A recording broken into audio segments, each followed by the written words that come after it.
Chilling tales for dark nights.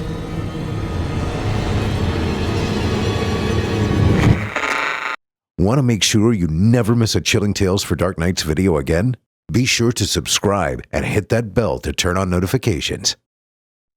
It's time to turn off the lights and turn on the dark. Chilling tales for dark nights.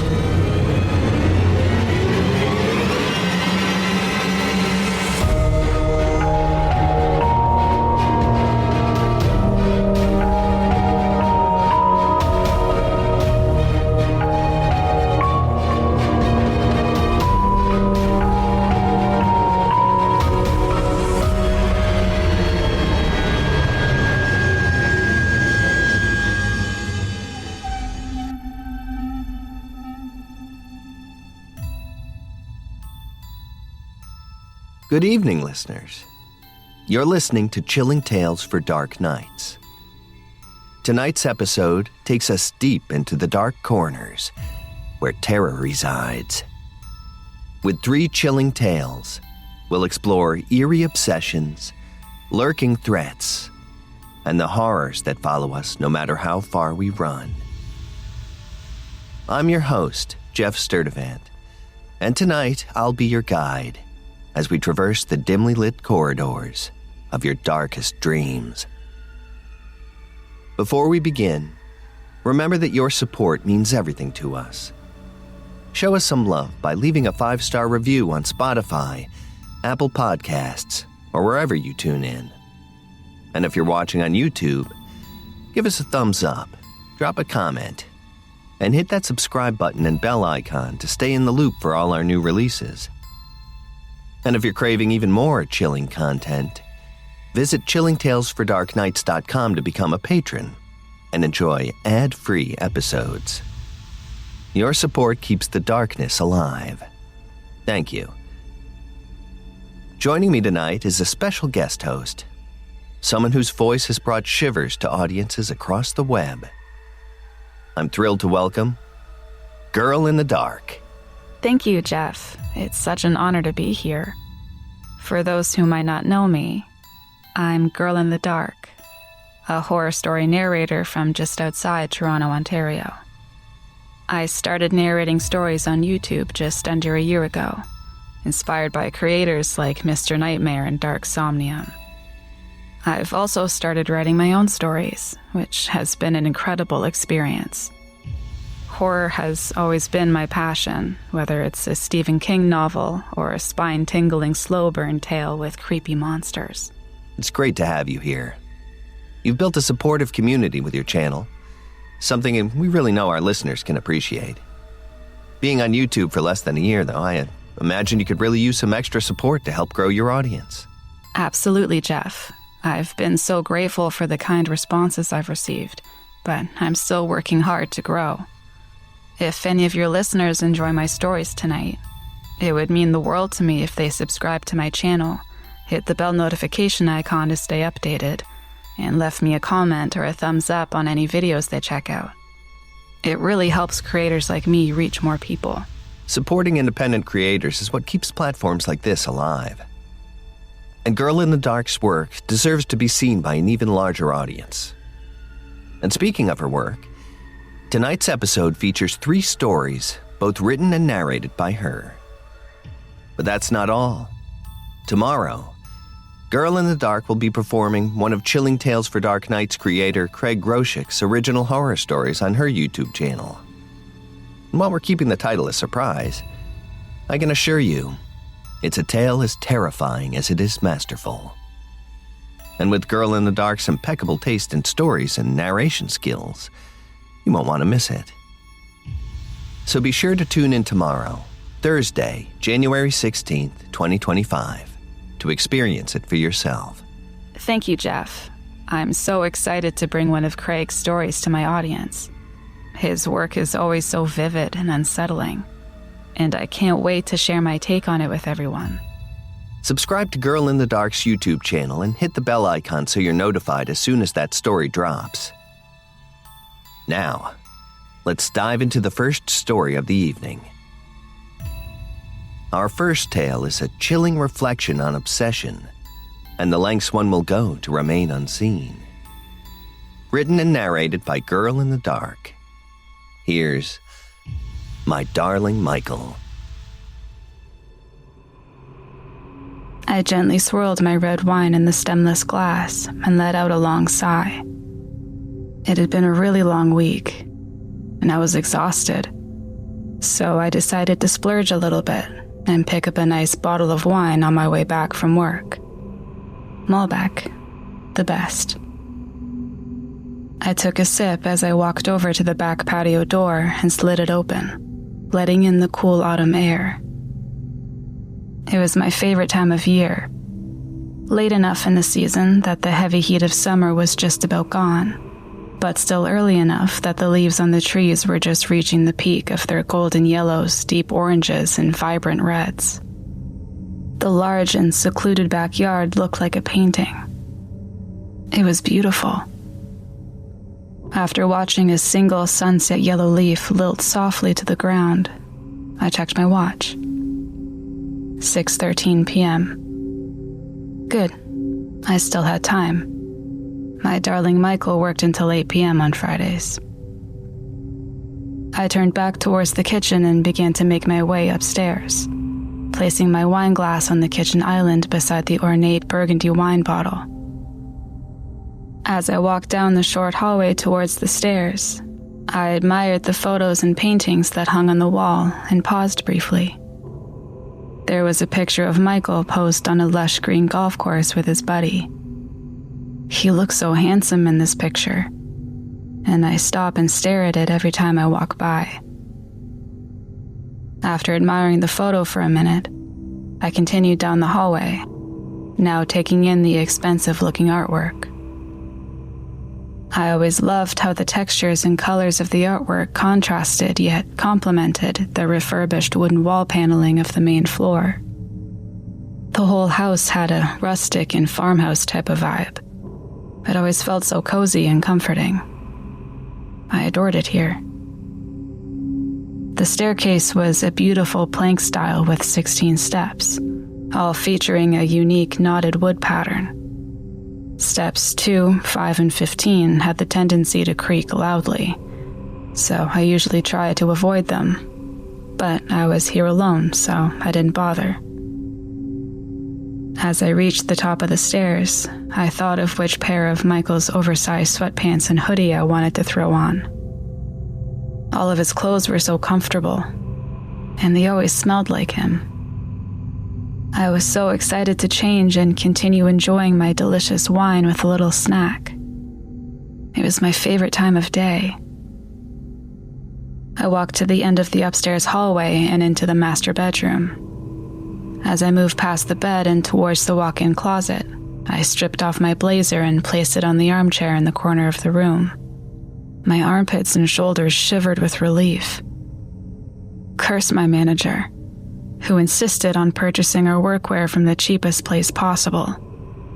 And the pants weren't any better. The whole set was a starchy and stiff polyester mess.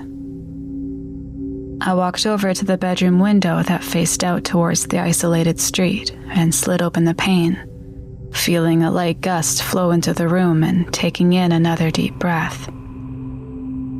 The only downside to leaving the summer season behind was the sun setting earlier. One of the few things about summer that I actually enjoyed were the long days and the glowing sunlight you get late into the evening. At this point, the sun was still up, but it was setting, and it was too dark in the closet to see, so I flicked on the closet light. I eagerly scanned the closet, looking for a comfy set to change into. There was a navy blue fleece set hanging near the back. Perfect, I whispered to myself. I grabbed the hoodie off the hanger and was about to throw it on over my tank top when I heard a faint sound outside. I paused and listened.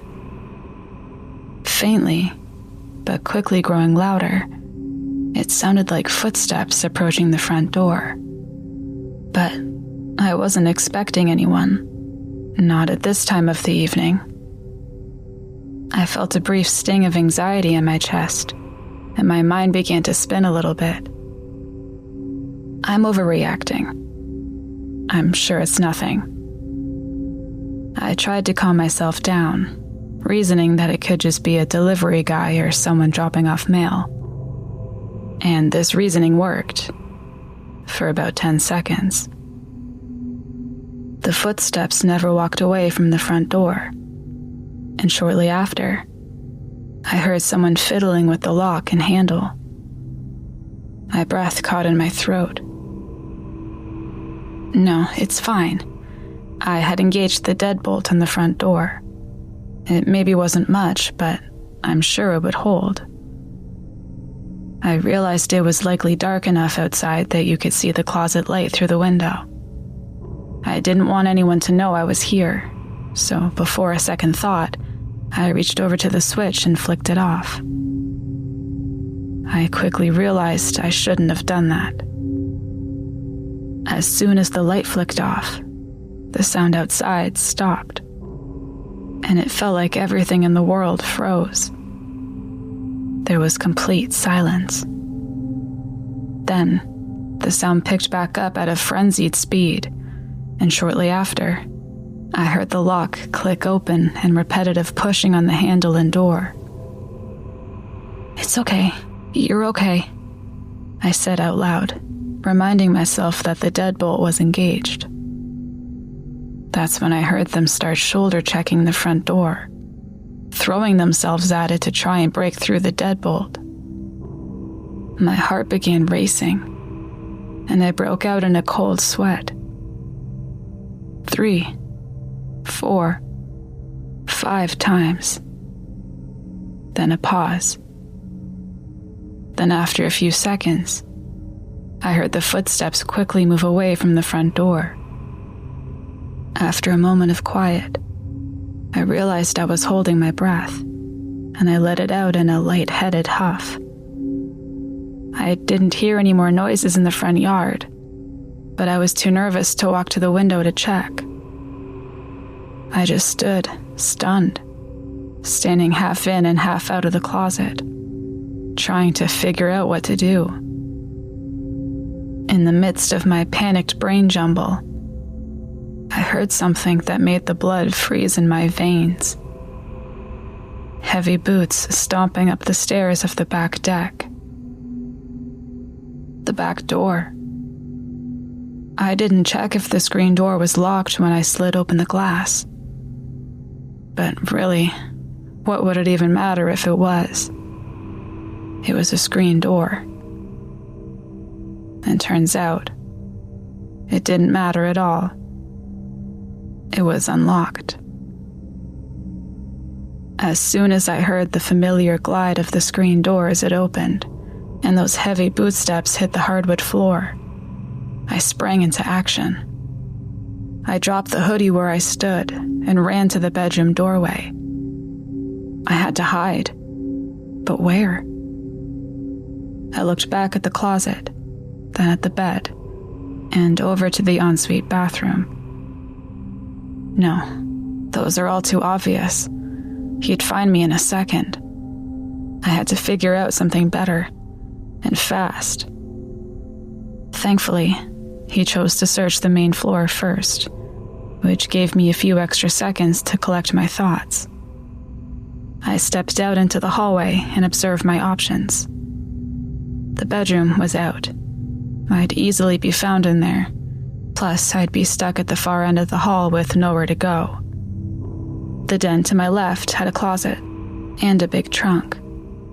I could fit in either spot, but they're also too obvious, and I would again be stuck at the end of the hall.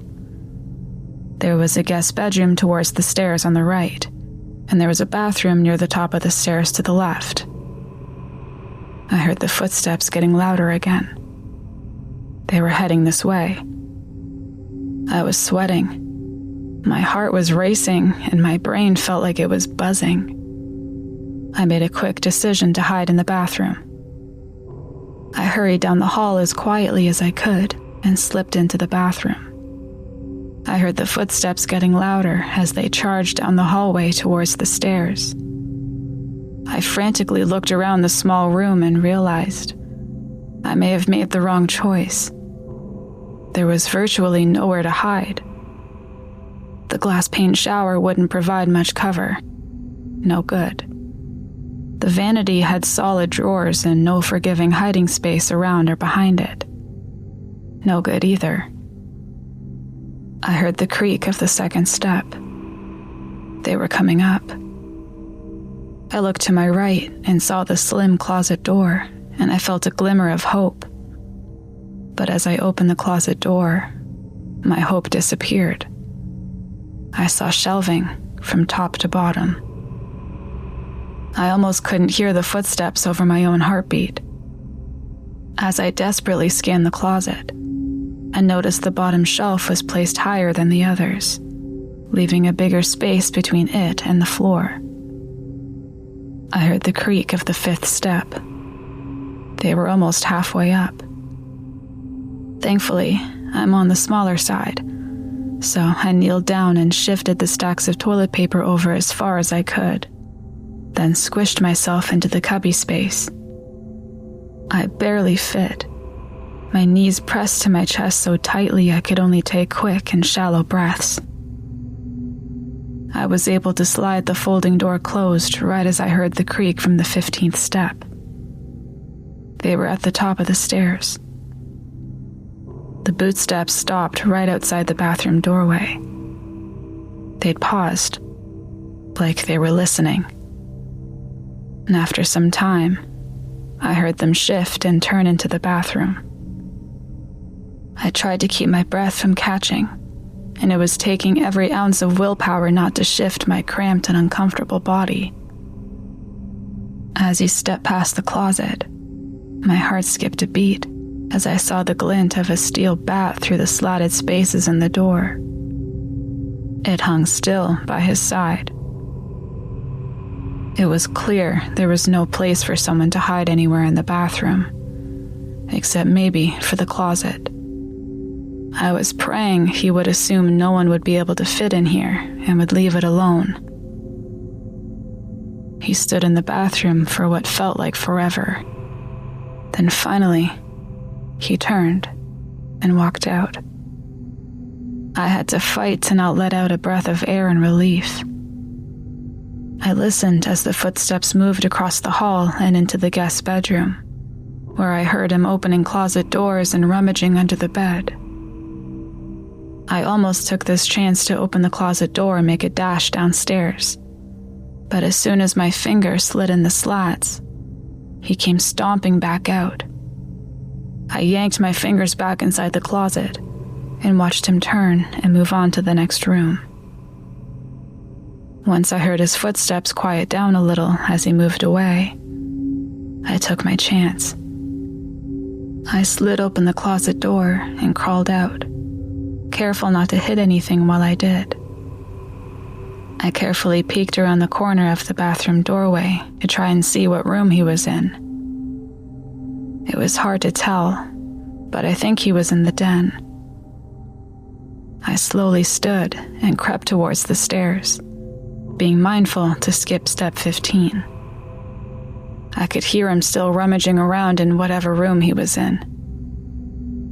After a few more steps, I thought I heard him moving back out to the hallway, and I quickened my pace. But in my focused listening, I had miscounted the steps. As I took the next step down, I was mortified to hear a loud creak from the step. I froze. So did he. There was total silence for a few seconds. Then the storm of his bootsteps came thundering out into the hallway. I leapt to the bottom of the stairs, skipping the last 4, and sprinted down the hall and into the kitchen. As I ran by, I grabbed my shoes that were tucked beside the island and bounded out the back door. Still hearing the loud boots behind me, I jumped down the deck stairs and took a sharp right. I ran towards the bushes and brush at the side of the backyard and basically dove behind them. I thought he would keep chasing me, and I was ready to run. But instead, I heard the glass door being slammed shut and locked. I sat in the dirt, taking a few deep breaths to calm down. I slid on my shoes. Once my ears stopped pounding, I made my way to the front yard. I found a large tree to sneak behind, and after another deep breath, I poked my head around it. I looked up to the window in the master bedroom and saw Michael standing there, looking out into his front yard. His face twisted in fear and confusion. He was holding his navy blue fleece hoodie in one hand and my blazer in the other. I realized in my fluster I'd forgotten to grab my blazer from the armchair in the bedroom. But that's okay. You can keep it for now. I'll get it next time I visit. I smiled and felt my heart flutter. That was a fun little curveball you threw at me, Michael. Coming home early. Looks like I need to keep a closer eye on you. I hope the wine doesn't go to waste. It was very expensive. I'll see you soon, my darling Michael.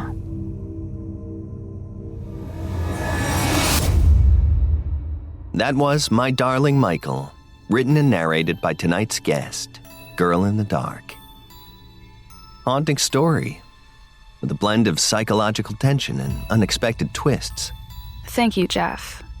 I really wanted to explore the blurred lines between love and obsession, and how far someone might go to maintain control over their world. You captured it beautifully. And listeners, don't forget, you can find more of Girl in the Dark stories on YouTube and Patreon. Remember to subscribe to her channel, hit the bell icon, and leave her a comment or a thumbs up if you enjoy her work. Now, let's keep the nightmares rolling with tonight's second tale. Our next story takes us to a lonely farmhouse surrounded by woods, where something watches from the shadows. So without further delay, written and narrated by Girl in the Dark, here's Something Watches Me from the Trees. I was getting tired of sharing a shoebox apartment with a careless roommate in the middle of a loud and cluttered city. I wanted something more peaceful and slow-paced, with more space for not only myself, but also my gardening. I had a small balcony garden I'd started at the apartment, but my dream garden consisted of a bit more than 3 crammed tomato plants. I decided I wanted to take the step of buying a home. I was lucky enough to have a good earning job, and the cost of rent for the little prison cell of an apartment I lived in allowed me to save a decent amount of money. I wanted to move out of the city and head to the country roads that spread into the farmers' fields. I actually started looking over a year ago, but nothing really called out to me. Nothing seemed like a good fit, until I saw this listing. It was a beautiful 2-story farmhouse on a fairly large lot. The property backed onto a lovely forest, and it had existing gardening plots in the backyard. The house itself had a gorgeous wraparound porch with a cute little porch swing out front. The facade of the house looked a little run down, and the inside needed some updating and renovation, but the whole property had huge potential to be my dream home. An added bonus was the listing price. It was surprisingly affordable, which, in hindsight, I should have questioned more, but at the time I didn't think too much about it. What did strike me as odd, though, were the amount of recent owners of the property. After chatting with the realtor, I found out that this house had changed hands about 3 times in the past couple years. When I viewed the house, I noticed a few more things that would need attention. So I assumed the previous owners had gotten in a bit over their heads with renovations and just wanted to get rid of the place. Everyone always talks about renovating a house, but when you get down to the amount of hours and dollars that go into that, it turns out to be easier said than done. And ironically, or hypocritically, that's exactly what I've always dreamed of and what I wanted to do with the place. I was able to move ahead with an offer, but made sure to have multiple inspectors take a look at the house before making any serious decisions. I also have a friend who's worked in the trades for years, so he also took a look around to make sure there was nothing devastating on my renovation horizon. After covering my bases and moving through the process, the house soon became mine. Upon moving in, I got my first shock of reality. I had no furniture. I had to cram all of my stuff into that tiny apartment. But after moving it into the house, I realized how little I had. I had one set of dishware and cutlery, one couch, a coffee table, and a bed. Before I even touched renovations, I guess I'd need to do some furniture shopping. I spent my first day putting away my clothes and toiletries, and started mapping out what kinds of furniture I'd need and where to put everything. And as the day turned to night, I got my second shock. It's stupid dark out in the country. I was used to some light pollution from the city, but now I only have the lights from inside my house, my few dim porch lights, and some solar-powered lights in the garden that were left by the previous owner. Beyond my little bubble of light, it was pitch black. I didn't like the feeling of anyone being able to see inside my house at night. Despite my neighbors being few and far between, it gave me an uneasy feeling. I felt exposed and vulnerable. But I only had one set of curtains, and I'd already put them up in my bedroom, so I made a mental note to buy more sets the next day. As I was unpacking my last box of items in the kitchen, I glanced up to the kitchen window that faced out to the backyard. I could vaguely see my reflection in the glass, and I shifted my focus to look past my reflection and out the window. The solar lights in the garden gave the backyard a soft glow, and I could see the tree line sitting just beyond. The longer I looked out the window, the stronger that uneasy feeling grew in the pit of my stomach. I felt like my eyes were trying to land on something, like I should have been seeing something, but couldn't. At this point, I was almost feeling nauseous. I decided I just wanted to go to bed. I chalked up my unease to it being my first night in a new home, in a new environment. I just wasn't used to my new space yet. I flicked off the lights on the main floor and made my way upstairs. After I brushed my teeth and washed my face, I walked over to my bedroom window and opened it, letting in some cool summer night air. As I turned to walk over to my closet to change, I heard a sound outside, a twig or a branch snapping. I paused. I was tempted to look out the window, but first I quickly moved across the room to turn off my bedroom light, and the room went dark. I walked back over to the window and peeked out, straining my eyes to adjust to the darkness. After scanning the backyard, something caught my eye.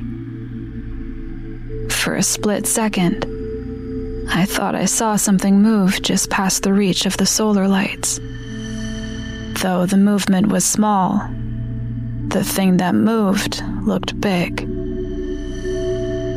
I stood frozen at the window, my heart racing a little bit. What was in my backyard? After a quick moment, I took a deep breath and told myself I was being silly. I reminded myself that I was out in the country now, where these things called animals live. It was likely just a deer, or maybe even a bear. I needed to get used to hearing things outside now. And with an exhale, I closed my curtains and went to bed.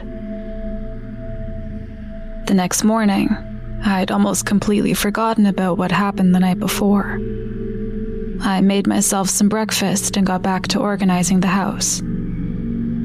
I knew I wanted to get outside and clean up the garden beds a bit. It was too late to start anything for this year, but the beds were a mess, so I planned to get them cleaned up so they'd be ready to go for next season. I pulled on my rubber boots and grabbed my sun hat and my little bag of gardening tools. As I descended down the deck stairs, I decided to start at the back plots first. I walked down the overgrown stone pathway and got to work. The beds were insanely overgrown with weeds and covered in debris. It was going to be a lot of work getting these gardens ready, but I found this work calming and peaceful, especially now that the ambient sounds were birds chirping and trees rustling in the breeze, instead of cars honking and my neighbor blowing their cigarette smoke in my face. I was about halfway through the first bed when I turned to put down some pulled weeds. I happened to glance up and paused. The last row of garden beds was about 10 feet from the forest, and about 2 feet in front of the tree line. I noticed a worn-down path. At first, I assumed it was a deer path or something. Maybe it was a common place for animals to pass through. But as I looked at it closer, I realized that it didn't go through my backyard. The trampled grass and compacted dirt stopped at each side of my property. It looked like someone or something had been pacing back and forth from one side of the property to the other for quite some time. I sat back on my heels and stared. I was confused. Was this normal? Did animals typically pace like that? I continued examining it. As my eyes shifted from one side to the other, I saw that at the dead center of the trail, another trail led away and into the trees. What was this? I sat in the dirt, my mind racing. I remembered back to the night before and felt a small wave of anxiety. That trail is where I saw the thing move. Frankly, if I hadn't felt so creeped out and seen whatever it was move the night before, I probably wouldn't have thought twice about this path. But what I'd seen and felt, in addition to this odd trail, sparked this deep sense of dread. Something about it was off. I continued observing the area, scanning the path again and looking at the tree line. The forest was dense with trees and had a thick canopy, so it was very dark past the first few rows of trees. I couldn't see more than a few feet into the forest.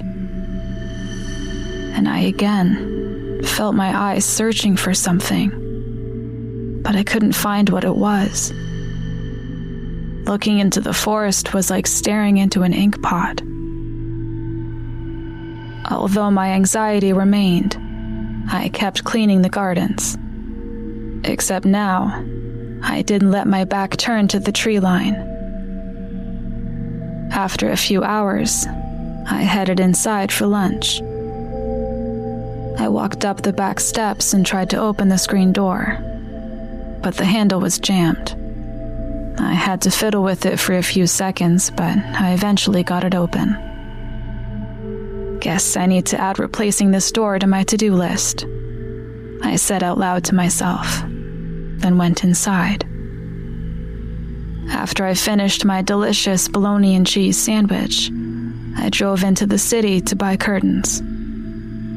I purchased a set for each and every window in my house and spent the rest of the afternoon placing them. And as the sun began to set, I made sure all of them were pulled closed. I went on for a while with the same routine. In the morning, I would open the curtains. I still had a slight sense of unease throughout the day, but it was manageable enough that I felt okay having the curtains open. I'd go about my day, still working outside if I needed to, but trying my best to stay far from the tree line. Then, once the sun began to set, I would go around my house and close the curtains. I made myself a strict rule that I wouldn't go outside after dusk. But every night, I would peek out of my bedroom window, and each time I did, I would catch a glimpse of it move. Some nights it was more obvious than others, but as each night passed, I became more and more certain that there was something strange out there. And what made me so nervous was that it seemed to know to stay just outside of the solar light's reach. It understood that I was looking for it, and it knew to stay hidden. From what I was able to see, it looked too big to be a person, which, in a sense, was a relief. I definitely didn't want a random person stalking me from the forest, but I couldn't think for the life of me what kind of animal would act like this. But the next night, I would get my answer. The day went as usual. I did my morning routine of opening the curtains and got some more yard work done outside. I had some lunch, did some laundry, and after I had my dinner, I did my usual ritual of closing the curtains. A few hours later, I was sitting on my couch, watching a movie. I'd made some popcorn and was sipping on a Diet Coke. During a quiet part of the movie, I heard a twig snap outside. It was out pacing again. I felt that wave of anxiety wash over me, but this time, I also felt this strong pull of curiosity. Throughout these weeks, I had never really cared to see what it was. Of course, I was curious, but my routine seemed to keep it at bay and allowed me to carry on in a mostly normal fashion. I kept telling myself it was just an animal, to just leave it be. I'm not sure what changed, but I think in the back of my mind, I knew it wasn't an animal. I knew something was wrong, and I felt a need to see what it was. I paused my movie and went to the basement to get my flashlight. I stood at the far side of my kitchen, staring at the back door. My heart was racing, and I was sweating a bit. I turned the kitchen light off and slowly walked to the door. With a careful hand, I moved the curtain so I could see outside. I saw that familiar shadow just outside the solar lights, moving ever so slightly. I placed my shaking hand on the door handle and turned it as quietly as I could. I pulled the door open, then opened the screen door and stepped onto the back porch. Aside from the solar lights, it was pitch black outside.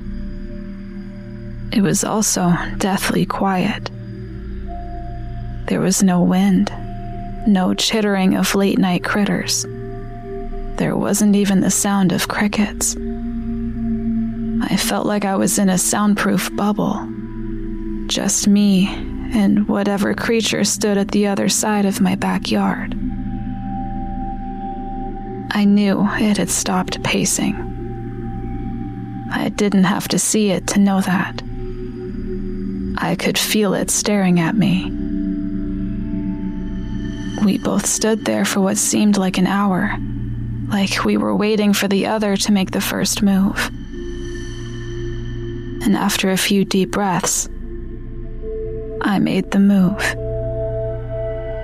I aimed the flashlight at the other side of the yard and flicked it on. Every ounce of blood in my body turned to ice.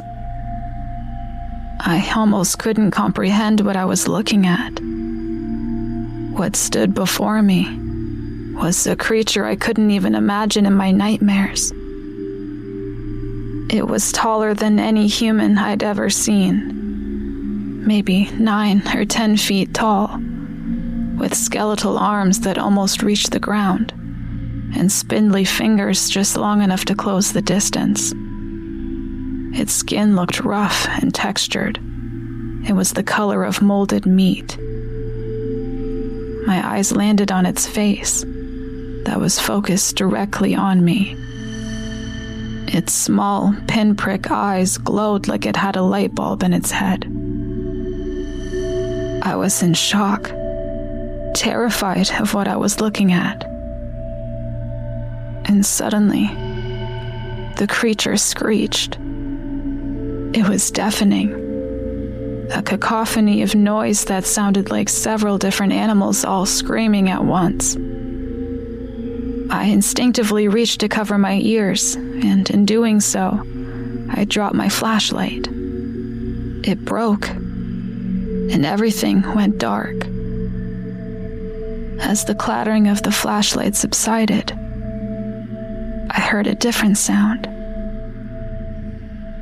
I looked up and saw the creature was charging at me, angrily clawing through the gardens, screeching and growling.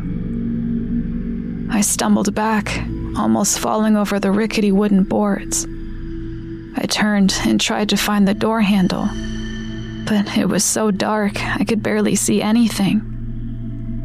I frantically ran my hands over the side of the house and felt a sense of relief when I found the handle. I pulled on it to open the door, but it didn't budge. The handle jammed. No, I whimpered. I glanced over my shoulder and could see the creature lumbering past the front garden beds, its glowing eyes locked on me. It was almost at the porch steps. Anxiety and fear burning in my chest, I turned back, frantically fiddling with the handle, when finally, I felt the handle give. I yanked open the door and fell inside, pulling it closed and moving to close the wooden door as I heard the creature's nails scratch and dig into the wood of the porch.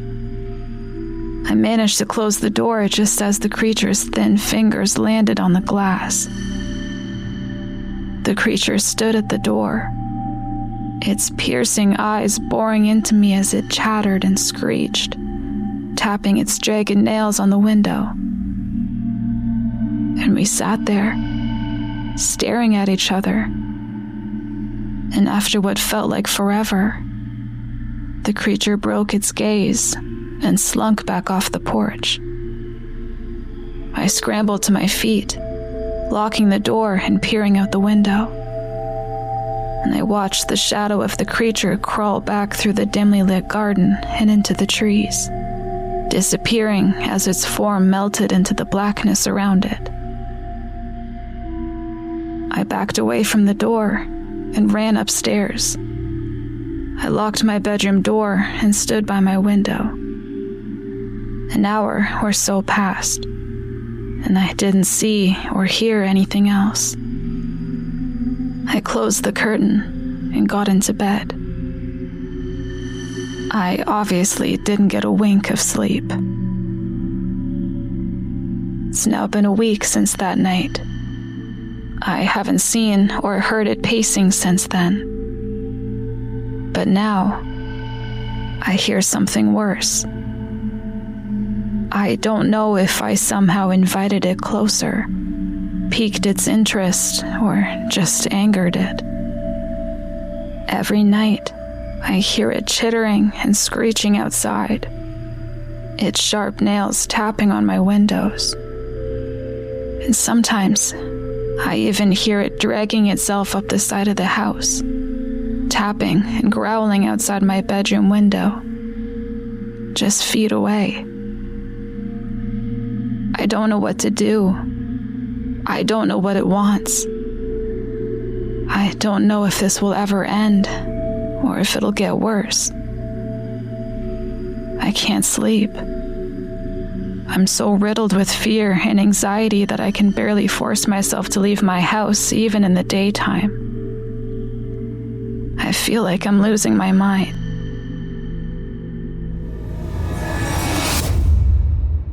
That was Something Watches Me from the Trees, written and narrated by Girl in the Dark. The imagery of the creature lurking in the forest was pretty terrifying. Thanks, Jeff. I've always loved stories that leave just enough mystery to let your imagination fill in the blanks. What's unseen is often scarier than what's revealed. Absolutely.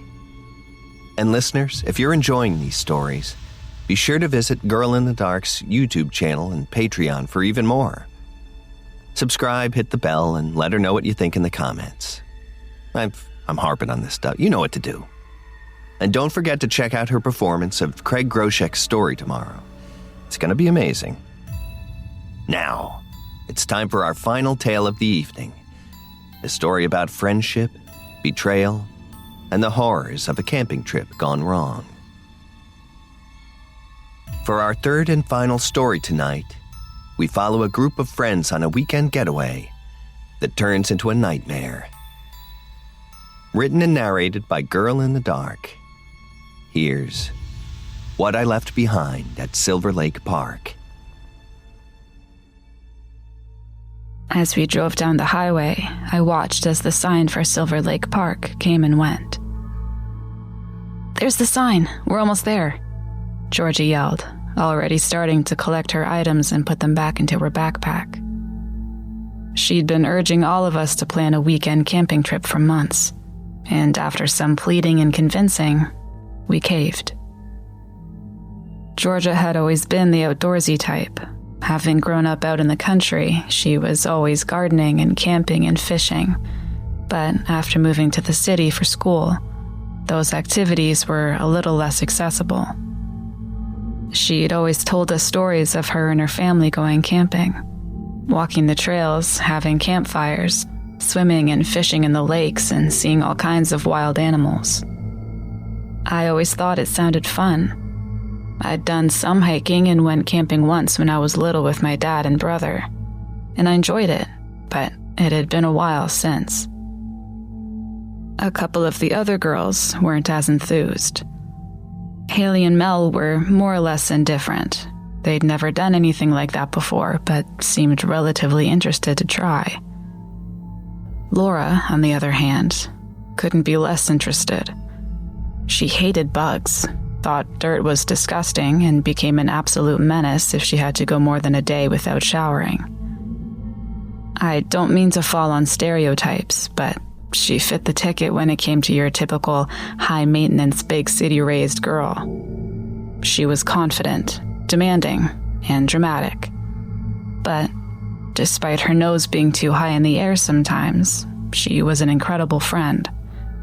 So incredible that in seeing how excited Georgia was about the trip, even though the thought of having to sleep in a tent made her nauseous, she agreed to come with us on the trip. It was about a 2-hour drive from the city to the park we'd booked our campsite at. Being students, I was the only one with a car, so naturally, this left the driving to me. Georgia was in the passenger seat, yapping on about all the fun things ahead of us on our 3-day excursion. Throughout the drive, I would catch the eye of Mel or Haley in the rearview mirror, and we'd give a little smile at each other, shaking our heads in amusement at Georgia's enthusiastic ramblings. Laura was pretty quiet during the drive, but we could tell she was really trying to be excited. Finally, we turned into the small parking lot. We all stumbled out of the car, stretching our legs and gathering our packs. I volunteered to carry the tent with Georgia, since it was a large and cumbersome bag. We ended up getting one of those big 6-person tents. Mel grabbed the cooking supplies. Haley carried the cooler with all of our drinks, and Laura was left to carry the food itself. Once everyone was situated with their gear and camping supplies, we locked up the car and made our way to the entrance to the trails. There were 5 campsites in this area. We were booked in at Pine Flats, about a 30-minute hike in from the parking lot.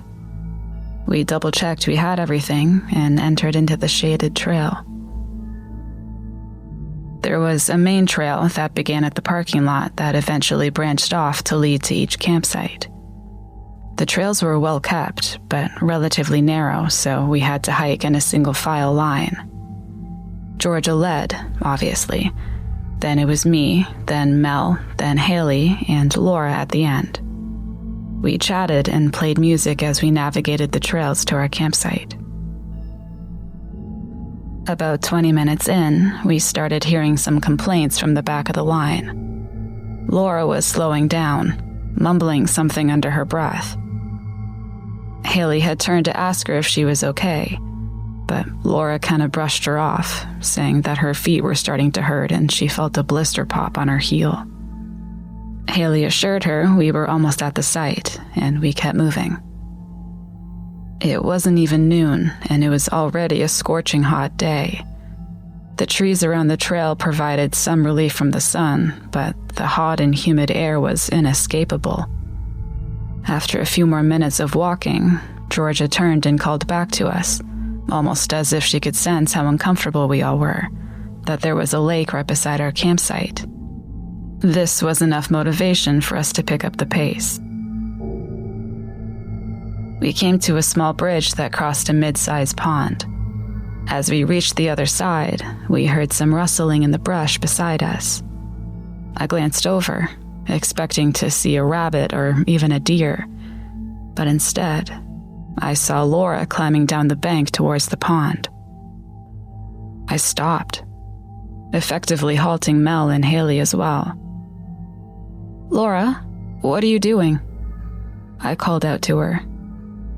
"My feet are on fire, and this stupid blister popped. It's bleeding a bit and hurts like a bitch.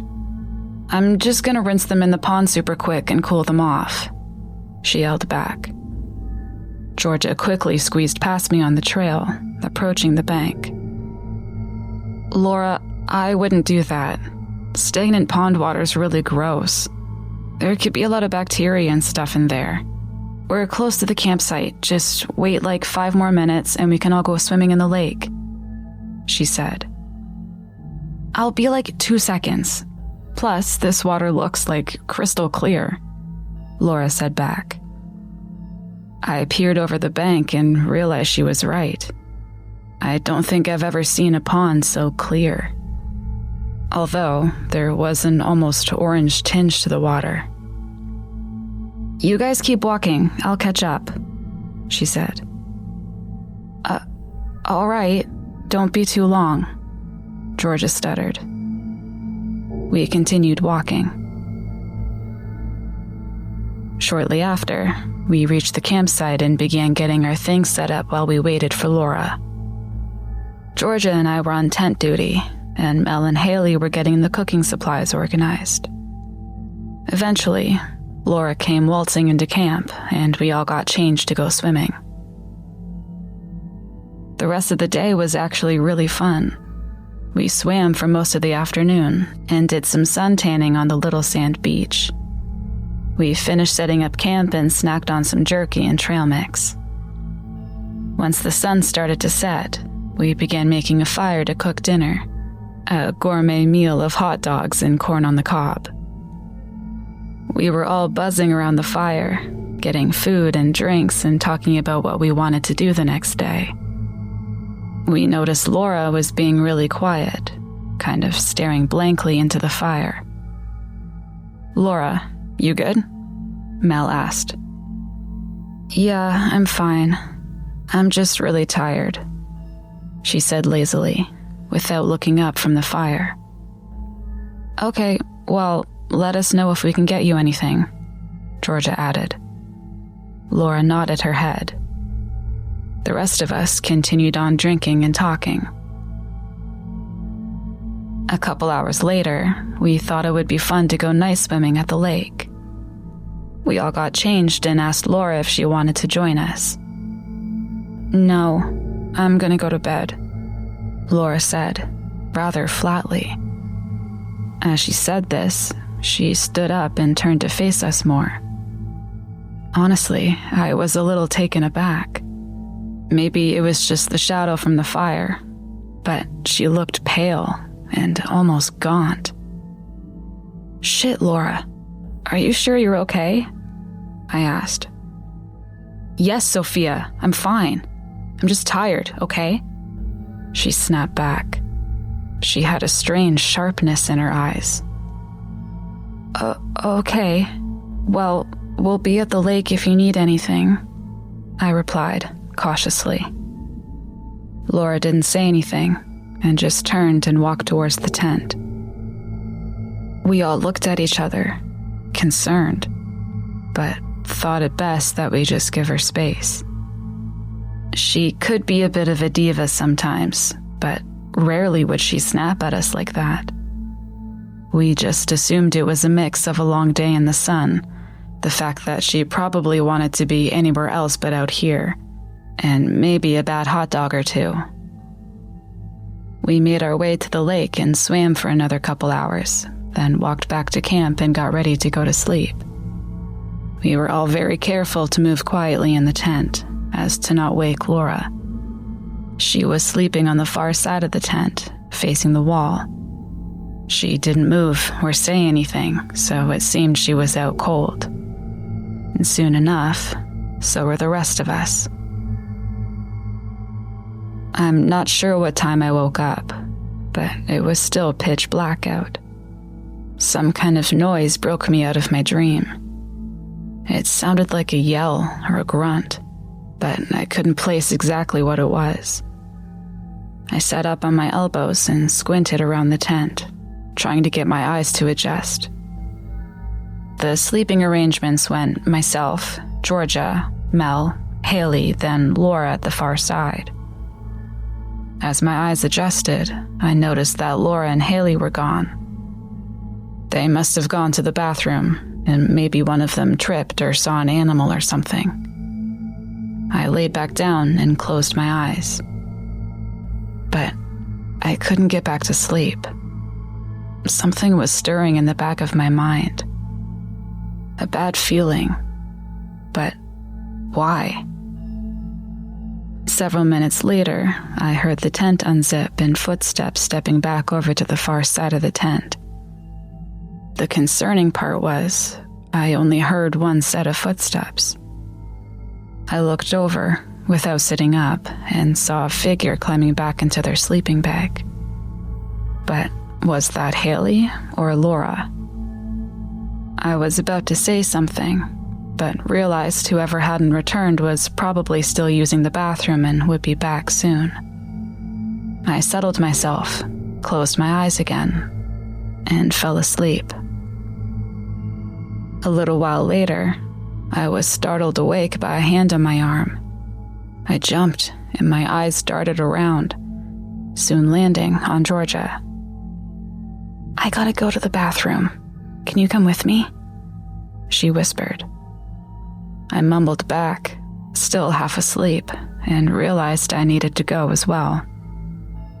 We tiptoed out of the tent and made our way into the trees, grabbing our jackets and flashlights from our packs on the way. We stepped through the forest, careful to watch for roots and rocks in the ground. After a couple minutes, we got to the old outhouse. I told Georgia she could go first, so she hopped into the outhouse and closed the door. I took some steps away and went down a small hill so she could have a bit of privacy. You really don't realize how dark nighttime is until you're standing alone in the middle of a forest. There's no streetlights, and not even the stars or moon reach the forest floor. It was virtually pitch black. I shined my flashlight around, looking at the treetops and further out into the forest. It was a spotlight slicing through the darkness. And staring out into the void, I started to get a weird feeling. Maybe I'd watched too many scary movies or was letting my mind play tricks on me. But I was getting the sense that I was being watched. The hairs on the back of my neck started standing up, and I was beginning to sweat. I reasoned it was just because I wasn't used to being in this kind of environment. I wasn't used to the sense of isolation. I tried to shake it off, and I turned to walk back towards the outhouse. And I stopped in my tracks. With my flashlight pointed at the ground, I caught a glimmer of something on the forest floor. It looked thick and red. I took a cautious step forward, unable to take my eyes off the spot. It was a trickling run of something, coming from the small hill where the outhouse was placed. It looked like blood. My heart rate picked up. Why would there be blood? I scanned the surrounding area with my flashlight and noticed the trail growing larger as I looked further up the slope to the outhouse. I slowly followed it, careful not to step in it. "Georgia?" I whispered hoarsely. No response. I walked closer and called again. "Georgia," I said, a little louder. And still, nothing. I tried once more, on the brink of yelling. "Georgia, answer me!" And suddenly, the door swung open, and I almost jumped out of my skin. "Jeez, can't a girl pee in peace?" she joked, motioning for me to use the outhouse next. I stood in place, sighing in relief but not really responding to what she said. "Soph, what's up? Didn't you say you had to go?"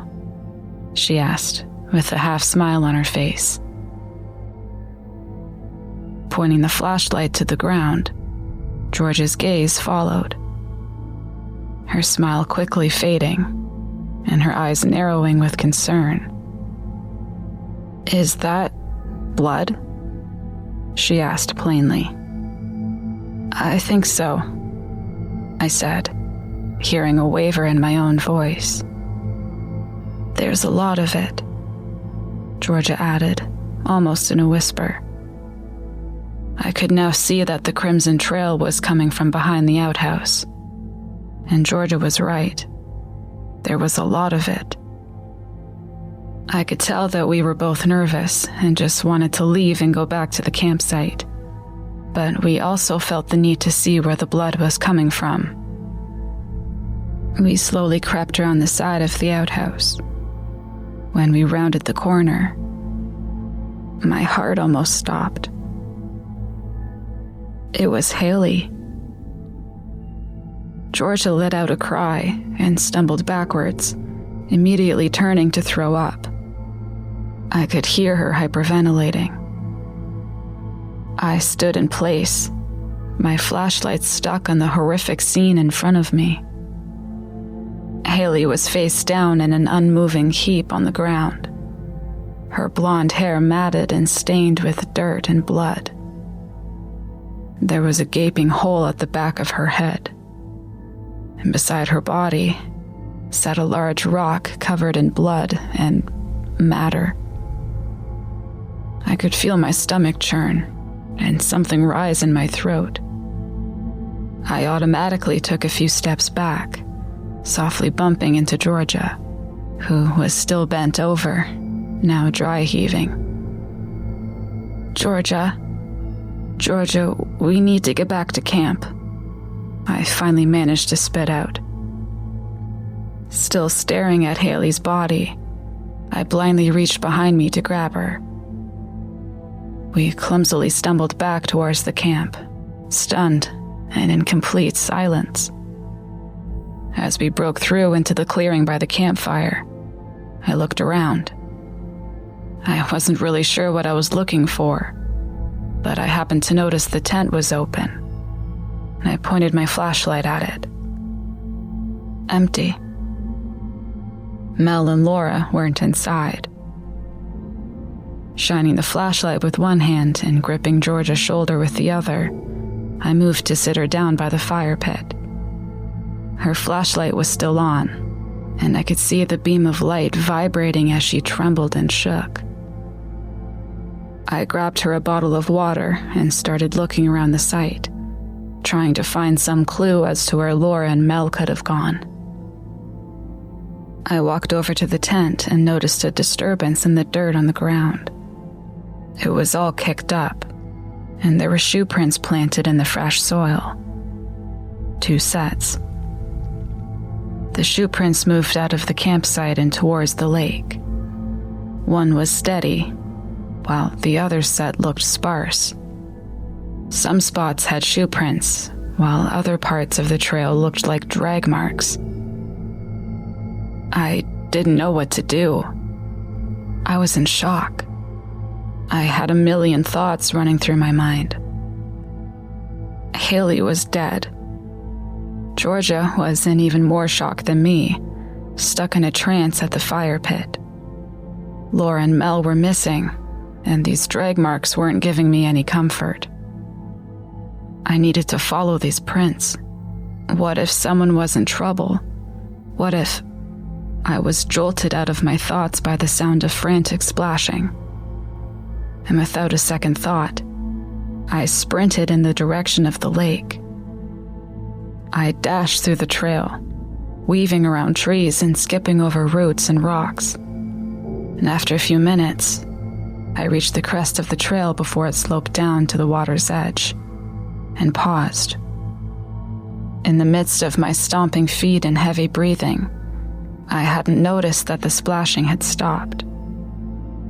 I stood at the top of the hill, and with a shaky breath, I moved my flashlight to illuminate the water at the bottom of the slope. I felt my blood turn to ice in my veins. I saw 2 figures, one standing about waist deep in the water, and one floating just below the surface. Mel's auburn hair almost glowed in the flashlight's beam, despite being shrouded in a layer of murky water. I let out a stifled cry. The other figure turned sharply, and I almost cried out again. Laura's dark hair hung damp and tangled. Her skin looked gray and dull. Her eyes met mine, and they shined like beacons, reflecting the light like a cat's eyes. Laura, oh my God. What did you do? What the fuck is wrong with you? I cried out. She let go of Mel's still body and slowly turned around, now fully facing me. I felt a cold fear spreading through my body. After a tense moment, she let out an ugly snarl and charged at me, her piercing eyes locked on me as she clawed through the water. I turned on my heel and took off back towards camp, hoping the water would slow her down. I had to get back to Georgia, and we had to find our way out of here, now. I ran as fast as I could, trying to ignore the burning sensation in my chest and the ringing in my ears. I could hear her charging up the hill, yelling and growling. I pushed on even harder. I burst into the clearing at camp and ran straight for Georgia. She was still sitting at the fire pit, nursing her bottle of water, but jumped to her feet when she saw the state I was in. "Georgia, turn off your flashlight and run," I yelled at her. "Where's Mel and Laura?" she questioned. "Mel's gone. I whimpered. "It's Laura." Thankfully, she didn't question me any further. I think she understood. She flicked off her light, as did I, and we sprinted into the forest. I could still hear Laura crashing through the trees, but it seemed we had some distance between her and us. We had to find a place to hide, or find our way back to the car. I tried spotting the trail markers, but it was so dark without the flashlights. We finally stumbled upon a pathway, so we were able to move a lot faster now. But I also realized that meant Laura would be moving faster too. After a few minutes of running, we hit a fork in the pathway. We stopped and looked at each other. Even in the pitch-black forest, I could see the tears streaming down George's face. I spun in circles, straining my eyes to see some sort of marker on the trees around us. Then I heard a faint whisper to my side. I whipped around and saw Georgia staring blankly at the ground. "This is all my fault, Soph. Haley and Mel are dead because of me. Laura's sick because of me. I dragged us all out here. This is all." But I cut her off. "Georgia, stop it. No one knew anything like this would happen. I'm sorry, but we have to go, now," I urged. I took a hopeful guess of which path to take, and I pulled her along behind me. As we continued running, I suddenly became aware that I didn't hear Laura anymore. A wave of anxiety washed over me. Had she given up chasing us, or was she hiding somewhere? I didn't want to stop to find out. I don't know how much longer we ran for, but I finally saw a break in the trees ahead of us. I couldn't help but cry out in relief. We stumbled across the parking lot to the car, and I struggled to get the keys out of my jacket pocket as I ran around to the driver's side. I stood in front of the locked door and fumbled with them. My hands were shaking so violently from fear and exhaustion I could barely keep myself from dropping them. I finally managed to find the unlock button and heard the locks click. We both ripped open the doors and climbed in. I jammed the key in the ignition and heard the car start. Thank God. But as I turned to close the door behind me, I heard Georgia let out a surprised scream. When I turned back, I saw a blur of Georgia's hair as she was violently pulled out of the car. I yelled out as I half climbed over the center console. Her flashlight clattered to the ground and Georgia's screams became muffled. I was able to look out the passenger door and saw Georgia laying on the pavement. Laura sat on top of her, pinning her down, with her hands wrapped tightly around Georgia's throat.